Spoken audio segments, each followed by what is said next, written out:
Well, thank you for inviting me.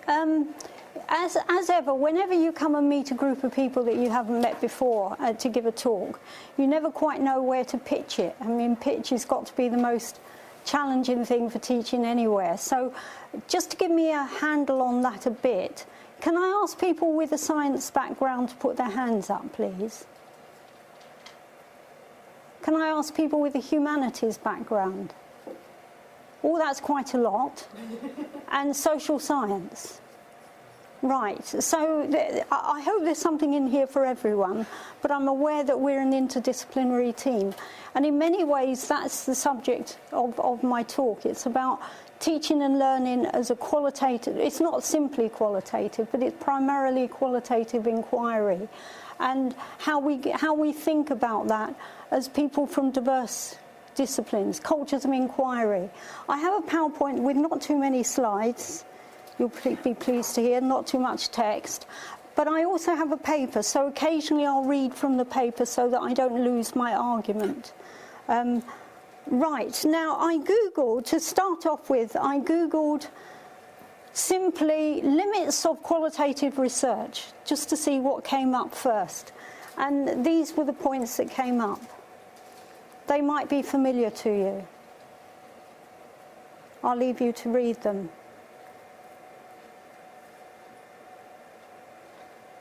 Familiar stuff? Now, if you are a qualitative researcher, then you'll be familiar with those as defences you have to make against those points. And if you're not, then it might be you're wondering about these reservations. In my experience, what people tend to do when they defend qualitative research is they counterpose it to other forms of research. And in fact, that's what people do when they're defending any kind of research. They counterpose it to other forms of research. But the thrust of what I want to talk about is the affinities across cultures of inquiry, because I think that's an under-researched area or an under-acknowledged area. So I think that there are two ways of looking at this, and I just put a Janus face to remind myself of what I wanted to say. I think if you look at the defences for qualitative research, they go in two directions. In particular, they go in the direction of people trying to shoehorn validity claims made in other cultures of inquiry into qualitative research. You often see, in fact, if you see that list before, you often see an acceptance of that list. There's often, for instance, statements at the end of a qualitative inquiry which says, I know this is a small sample, which doesn't kind of get to the point of what it's about. The other thing that I wanted to say, by the way, at the very beginning is there is always a risk that you stereotype other cultures of inquiry when you counterpose to them. By looking at what affinities we have, you draw them much closer together.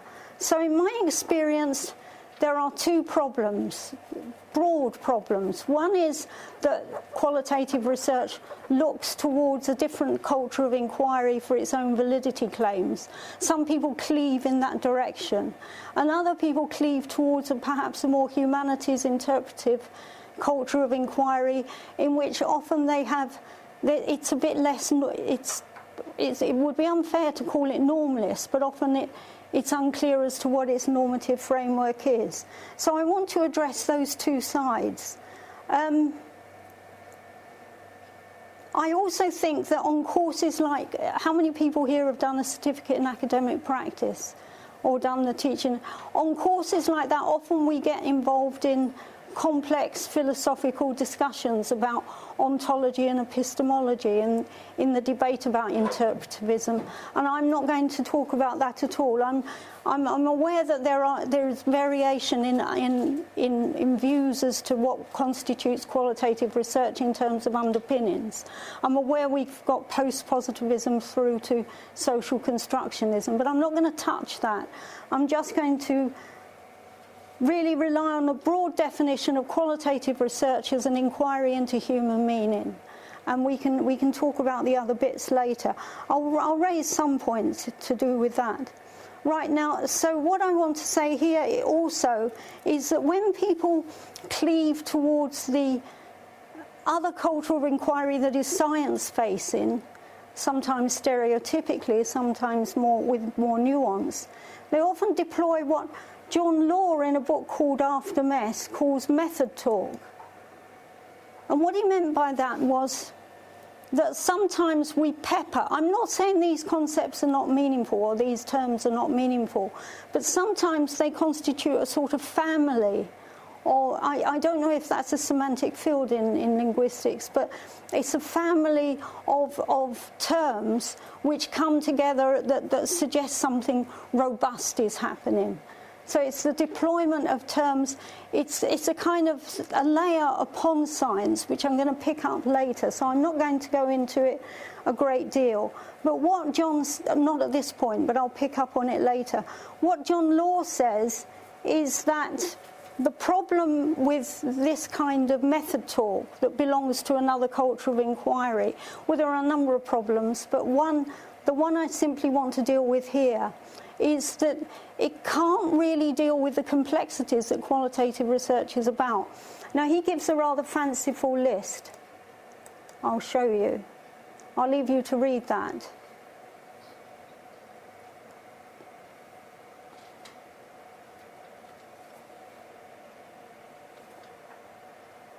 I mean, we could spend hours debating that, really. It's not necessarily the truth, I think. I think it overstates or understates what social science can do.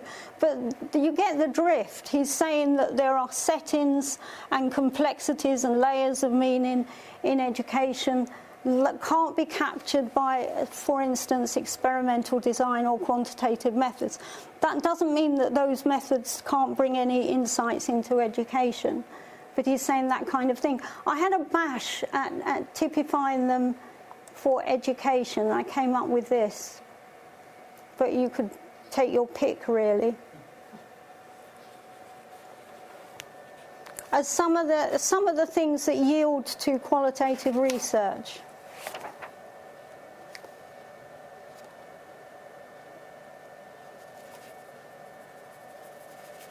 Now, what I want to say next is that if Laura's got a point about what he calls method talk, in using those terms simply to demonstrate some kind of seriousness, then what we mustn't do is abandon the idea, I don't think, that talking about method is futile at all.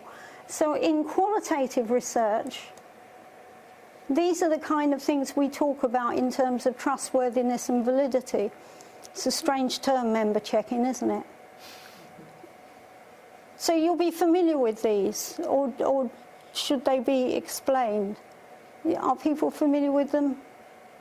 And the two last ones are in purple because they're the ones I want to talk about in a minute.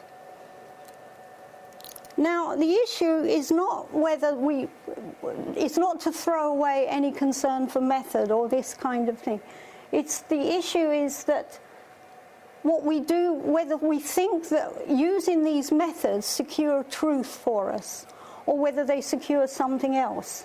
I'm just going to read from my text so that I don't lose the argument, just for a minute. Some qualitative researchers assume that the truth is somehow already lodged in the data, waiting for the researchers to excavate it. You know, it's like coal mining. The truth is in there and you just have to yank it out. And this is true sometimes. It's not true. I mean, if you're asking people how often they take the campus bus, because you're looking at multi-site campus, well, it's a bit of a boring project I've come up with. But anyway, let's pretend you're going to do that because that's what motivates you. Then, you know, there is a truth when you say how many times do you use the campus bus. More or less, unless they're fibbing for reasons that are hard to understand, you're going to know. So there's always a layer of truth in the inquiry. But the point I want to make is, in fact, I've given some examples in my paper. The questions, and God knows again why I came up with these, but have a look at this. When did you go to prison, I've put. Now, if you were interviewing somebody who's in prison, they're likely to know when they were to go to prison. And what was your sentence? They're likely to know what that is. It's engraved in them. But obviously, if you're going to ask them an in qualitative inquiry, you would. Something like, take me through your first week of incarceration. Then you come to something that's much more difficult to excavate in terms of truth. And that's really what qualitative research is all about. It's about getting at that deeper level and overlooking the distinction between data that is reasonably truthful because it's simple and data which is an interpretation is critical, I think. Now, some people think that the challenge when they're doing qualitative research, a lot of researchers do this, I've seen it so much, they think that what they have to do is minimize their own subjectivity. If you remember that first line from the slide I showed you, it was something to do with people's subjective bias. I've got it here, haven't I? Research quality is heavily dependent on the individual skills of the researcher.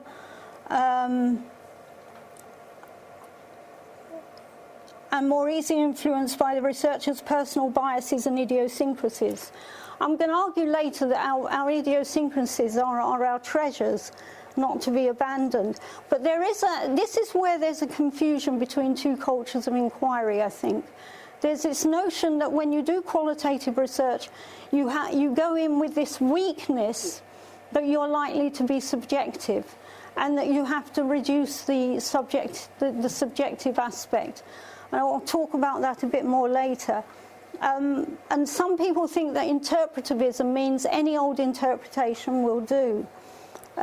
So the issue here, if I get back to my prose here, is that we should have method and we should worry about things like triangulation, however we want to spin that.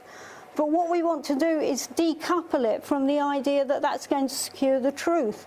The key thing about qualitative research is that it's about generating understandings and insights. It's not about securing the truth, and that's already a big aspiration. So many scientists, and those among you who come from a science tradition will know this, acknowledge that their research might be influenced by the lens that they put on it. They know that when they go into a piece of research, complete objectivity is impossible. They do know that and accept it. But what's different in the qualitative tradition is that the conclusion that's drawn from that is slightly different. The conclusion drawn from that is you have to offer a reflexive account. And I shall go into that in a minute. Whatever ism you side with in your qualitative research, whether you call yourself a social constructionism, postmodernist, feminist, whatever, people accept that their endeavours are perspectival. All research is perspectival. Whatever kind of research we do, it takes a perspective. It has to. If you're looking in that corner, you're not looking at that corner. I mean, you can do it sequentially, but you get the drift. And so you have to address that. So nothing comes from nowhere. And this acceptance repositions the researcher from objective truth-finding actor to a self-consciously, theoretically and emotionally invested one. I'll expand on that.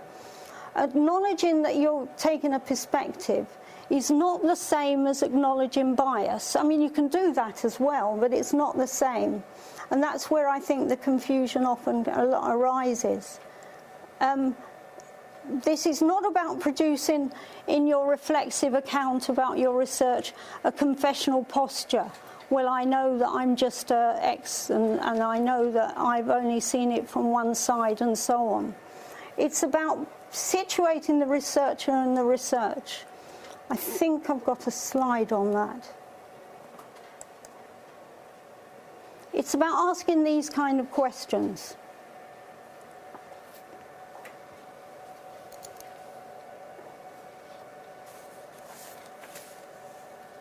And asking them as an alternative to the idea of subjectivity. Ray Bradbury, the writer, once said that in the act of creative writing, and I'm going to talk a bit about that if I've got time, he said, you bring to your creativity a fabulous mulch. And what he meant by the fabulous mulch was all the kind of things that your own scholarship, your own reading, your own experiences, what you've seen, and you always bring that to the creative effort. Well, I think that's true of research as well. You're not an automaton when you come into research. You yourself are part of the data. You're part of the research tool because you bring in, as well as perhaps a one-sided view, you also bring in your own insights and experiences. So it's a mixture, and you have to, those questions are about making sense of that mixture. Does that make sense? And whatever research you do, it is the case. Now, where that often focuses, that issue, is around the notion of I. In my experience, and tell me if it's different here, a lot of colleagues find it very difficult to write research in the first person. It kind of feels wrong somehow. Feels like it's not scientific. Does that make sense? And some people absolutely insist that they cannot write, they have to write in the passive, which is quite useful in some situations. I used to have a boss who would say, instead of saying, I've forgotten my diary, he used to say, my diary is not with me, which is really great, isn't it? Because it blames the diary. Just a little suggestion there. And similarly, in research, look at the difference. That's a terribly naff clip art picture I put there. I'm sorry. It was late. These effects were observed, and I observed these effects. This is Gary Shanks in his book, I Should Acknowledge. It's the same thing. The same effects were observed. But if we go back to the method talk, this is a way of scripting your report that removes yourself. And this is the difference across two cultures of inquiry. I know I said I'd talk about affinities, but this is where the differences run in. The difference in genre.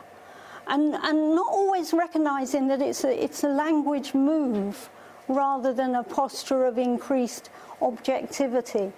That's quite an interesting issue, I think. And some people call it scientific realism because the insights of science are overlaid with a scientific a language of science. It's a kind of subtextual issue. So let me just take this next slide because it only says one thing. So I think what we what I would entreat colleagues to do is to think about the enlightened eye and to think about writing in the first person. But what I want to do is draw together the links between what the two have in common. All research, and I'm sure you'll agree with this, whatever it is, historical research, archival research, experimental design, whatever it is going to have a degree of interpretation. It's impossible for research not to be interpretative. So it's confusing to call a whole field of research interpretivist as if the rest of research isn't.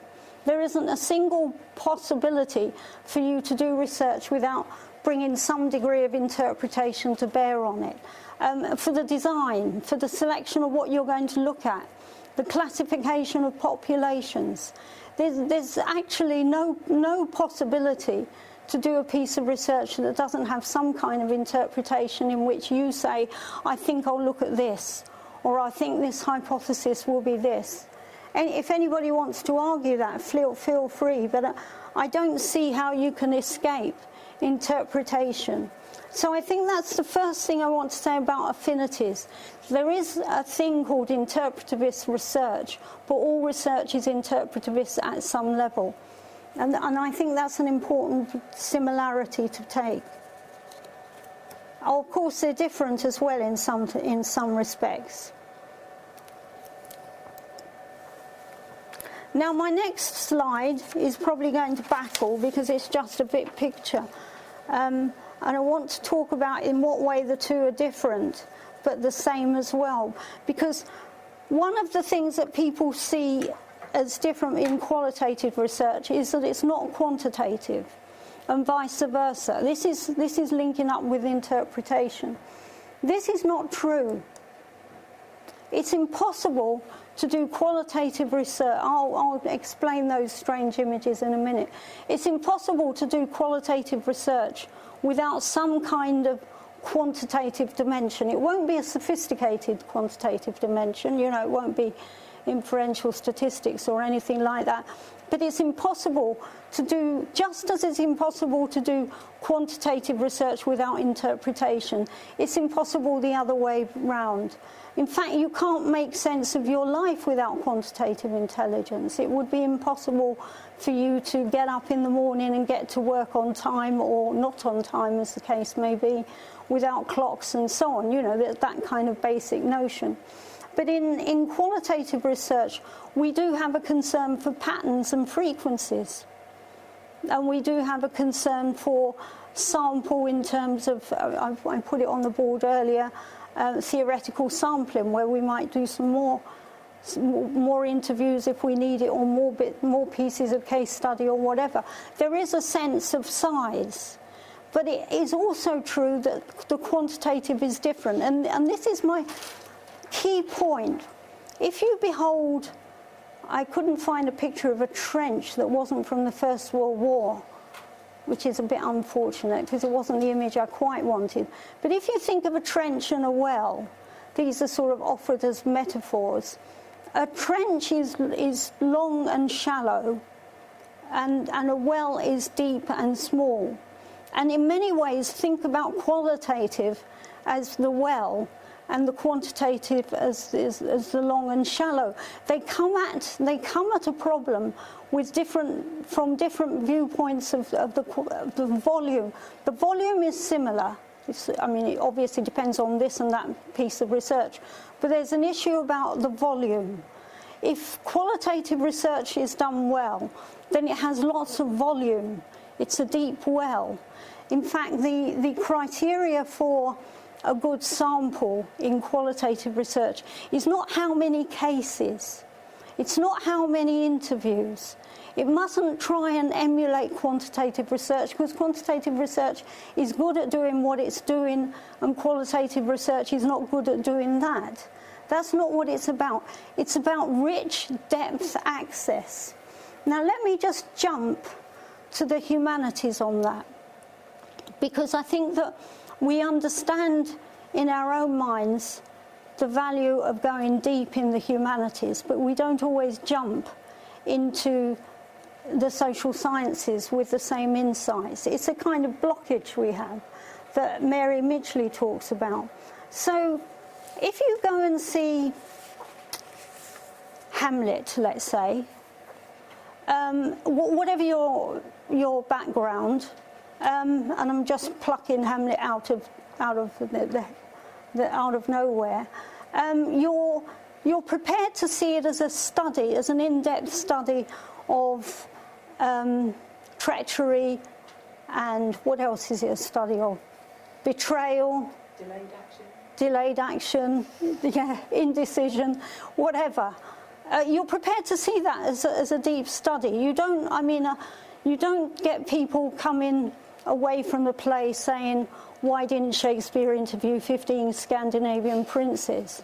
Or why did he particularly choose this troubled one? People accept, seriously, people accept that when you do a deep study of something, you know, and it may be Hamlet, it may be Chekhov or whatever, I'm just choosing literature, I realise, but it can go beyond that.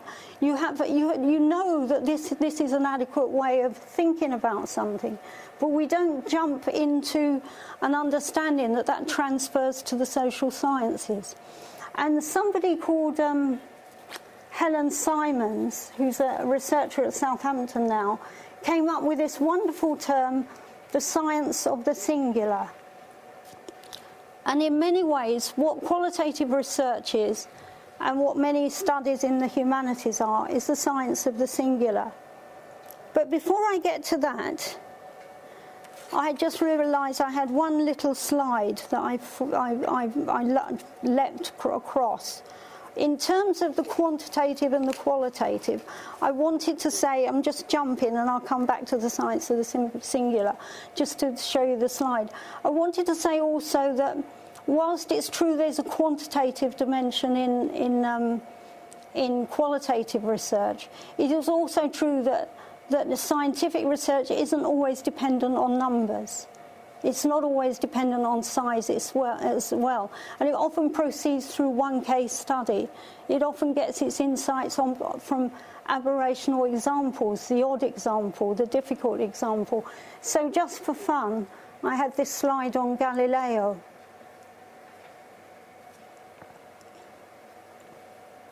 So I thought I better move back to it.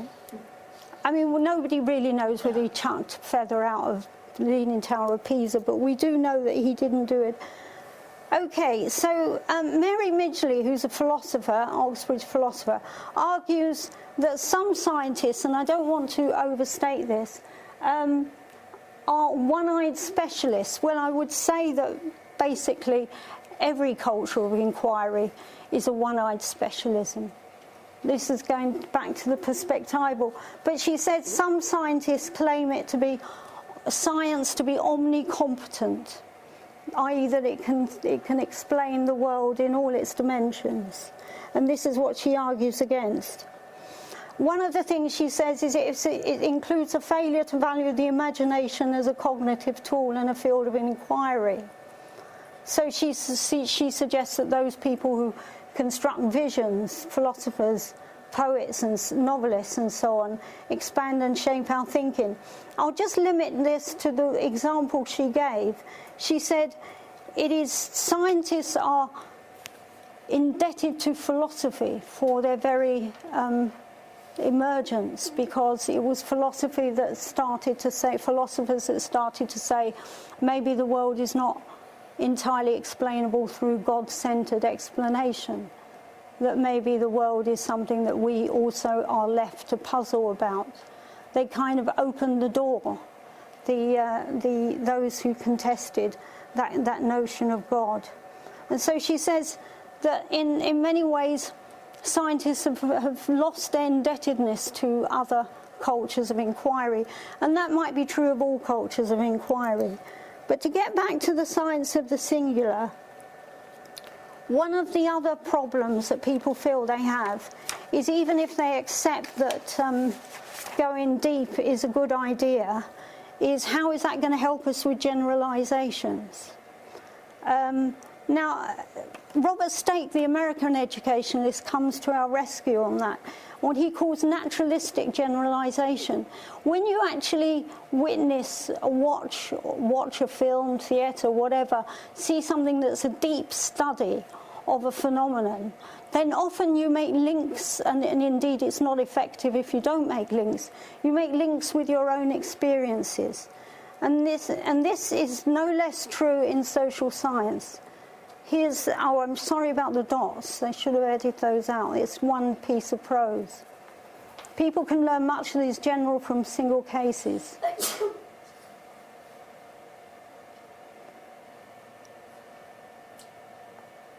So what he's saying is, if you really dig deeply into a case, if you really unearth it, if you really expose what it's telling you, what it must be telling you, might be telling you, insights, understandings, if it's invitational for other people to look and think about it as well, then you're accomplishing a kind of generalization. It's not the same form of generalization as quantitative research, but it is as valuable. And it's an invitation for people to look at it as well. One of the things Stake says is a good case study is one which gives you the reader the vicarious experience of being there. And that I think has affinities with the arts and humanities as well. So it's not that generalization doesn't happen, it's a different kind of generalization. It's not that quantitative isn't there, it's a different kind of quantity. And it's not that single case studies are smaller necessarily, it's that they're deeper, or at least they should be. Let me just jump to humanities and much more squarely. Now, let me just read this because I don't want to lose it. Okay, so I'm not suggesting by drawing out this notion of Hamlet that fiction is the same as qualitative research. Not least because plausibility is different, isn't it? I mean, in literature you just make it up. But you don't make it up from nothing. And this is, I think, terribly important. I'm obviously not talking about Barbara Cartland or Independence Day or whatever. I'm talking about serious works. In those works are intertextual, aren't they? It's just that they don't offer references. There's no convention to do that. It's also true that the author's experiences and knowledge are absolutely important. That fabulous mulch idea kicks in there. I took two examples just to give you of research in social science and research in literature. And I chose them because the ethnographer, Irving Goffman, some of you will have heard of, and the author, Ken Kesey, who wrote One Flew Over the Cuckoo's Nest, one wrote a fictitious account of a mental asylum, and the other one did a field ethnographic account. What they have in common is that they both, one the creative writer, and the other one the ethnographer, they both worked in what were called mental asylums. That's probably not a politically correct term anymore. They worked as orderlies in order to do their research. Books are so often, artifacts and so on, have research embodied in them in a different kind of way. But they're no less important as sciences of the singular. So just as a way of illustrating, just to get us thinking, this is Goffman, the ethnomethodologist. Some of you may have heard of his notion of the mortification of self. What he basically says is that when you enter an institution, particularly a closed institution like a prison or an asylum, that yourself is gradually removed. You have no sovereignty over yourself. You have no sovereignty over what you do, when you do it, and so on. And then just an extract from Kesey. I'm not saying they're the same thing. They're not. But one of the things that is overlooked, I think, is the fictive dimension to any research reports, whatever they are. And by that I simply mean this, that if I write up my journey from Leamington Spa to here, it's never going to be the same as my journey from Leamington Spa to here. It's going to be another thing, isn't it? My report, I'm going to miss bits out. Maybe I'll embellish bits, although God knows what I would embellish. It's not interesting enough. But even if I try for the greatest truthful account, it's not the same. So whenever we write things up, whatever they are, whether it's the trialing of Nurofen or the examination of the relationship between teachers and students in a particular class, it's never the same thing. It's always going to be some kind of fictive dimension. It doesn't mean that it impoverishes it. It just simply means that it's something else. And if you look at these two texts, obviously they're completely different. They obey different notions. The first has to offer a systematic inquiry, and the second can be a flight of fancy. But what they have in common is that they both enlighten the reader.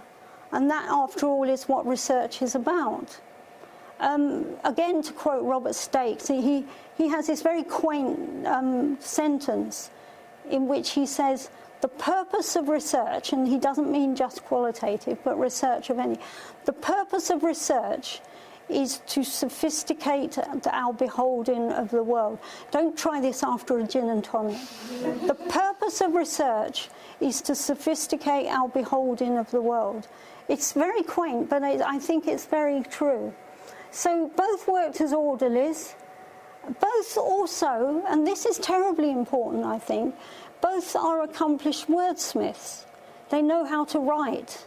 And one of the issues, and I'm as culpable as many, one of the problems in teaching and learning qualitative research or quantitative research is that a lot of it is dull.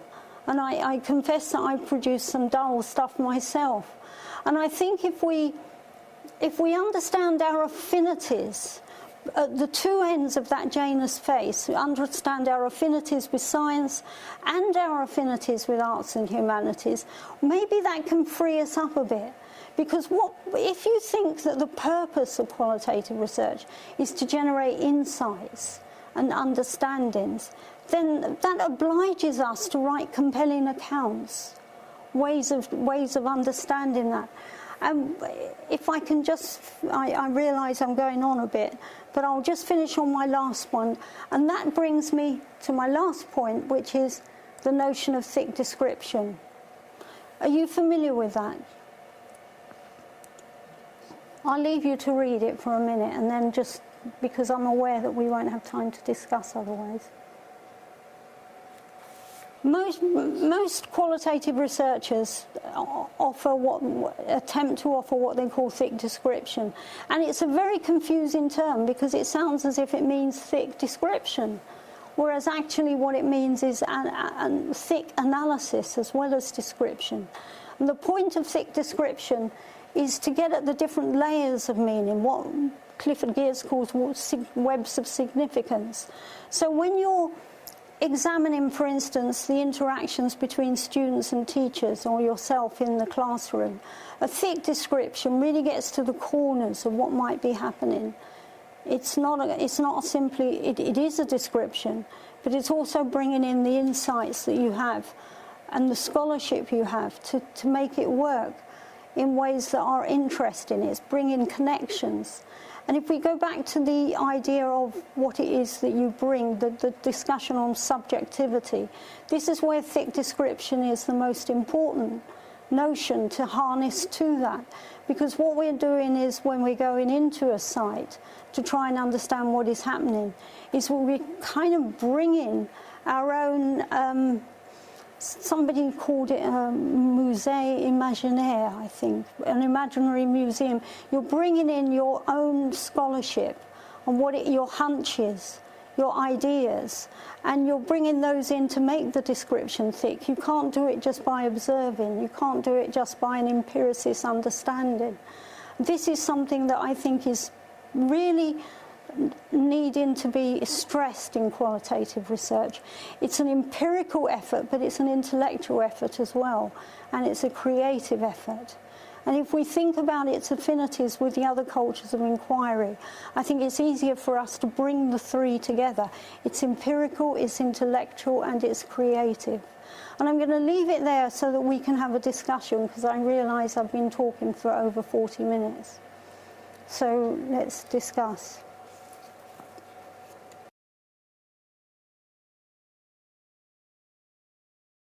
The first observation to make is a lot of people have to keep writing these effects were observed because they'll never get their stuff published in the journals that require it. But that your substantive point is important. What I was trying to say, and perhaps saying too many things in one go to its poverty, is that in any kind of research, we are in there, we're present. And it's a way of acknowledging it is to bring the first person in. But, and this is a big but, we're present but not necessarily in negative ways. We should acknowledge that we're bringing a perspective in, but we should also acknowledge that we're bringing other stuff in. What Mary Midgley says she worries about the scientific tradition, and she's talking about a slice of science, the kind of Richard Dworkin, you know, what she calls that claims of omnicompetence. What she worries about is that they feel that they can leave their heart and their emotions generally outside the laboratory, that they can walk into a laboratory with their white coat. It's quite symbolic, the white coat, isn't it? Because you don't always actually need a white coat. But it's there's this split, she calls it an academic apartheid, this split that's not only across cultures of inquiry, but between mind and body. And that all that you're doing when you say, I observe these effects, is acknowledging the body in the research. It doesn't mean that some research is less invested in what you bring in. I mean, some research is quite straightforward and it doesn't matter what you bring in, but it certainly is a beginning to start saying, I observe these effects. I once examined a PhD where the student did a number of interviews. I mean, it was an extraordinarily good piece of work. And she did a thumbnail sketch of the circumstances of each of the interviews on the basis that that it's not just the interview that yields the results, it's the setting and the mood and the furniture and the time of the day. You know, I mean, you can overdo that as well. But I think you're right, it is quite fundamental. I'd quite like to hear from other colleagues how they would feel about shifting across to the eye, because some people feel that it just makes their work look less rigorous. Yes. Yes, yes. It's like the diary losing itself, isn't it? Yes. Is that right? So in what languages? Well, in German you can't do that. Can you not? No, you can say, in this essay it will be argued. Oh, right. Okay, so you can still maintain distance. Yes, but just occasionally you can bring in I. Can you? Oh. Yeah, as long as you spread it out. That's very interesting. I think these are fundamental issues. People bring the I back in.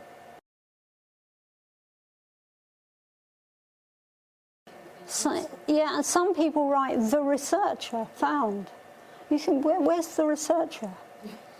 It's a strange convention that we have, but it is a distancing convention that I think we could probably try and throw away.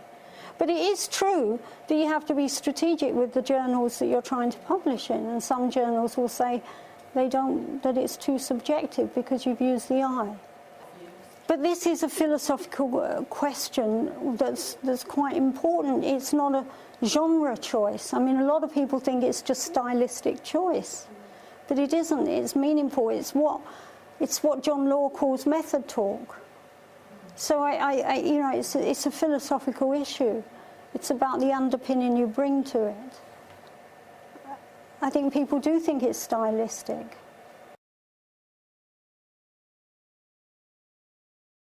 Well, that's right, and they write at a distance from the subject.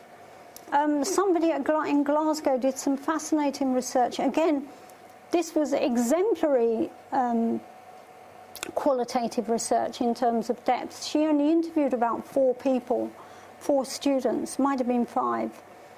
But she interviewed them repeatedly and videoed and engaged them in the discussion. And what her inquiry was, how do they read literature for examination? Is it different to reading it for pleasure? And what she came up with, among other things, is this idea of addressivity, which I think hits the nail for the students you're talking about. The idea that when you write something, you have an audience in mind, and so you write according to the audience. And when you write according to the audience, you remove something of yourself, because you're writing at arm's length. And I completely agree with you. I think students do that a great deal. And they do it because they feel it's required of them, which is a shame. Yes.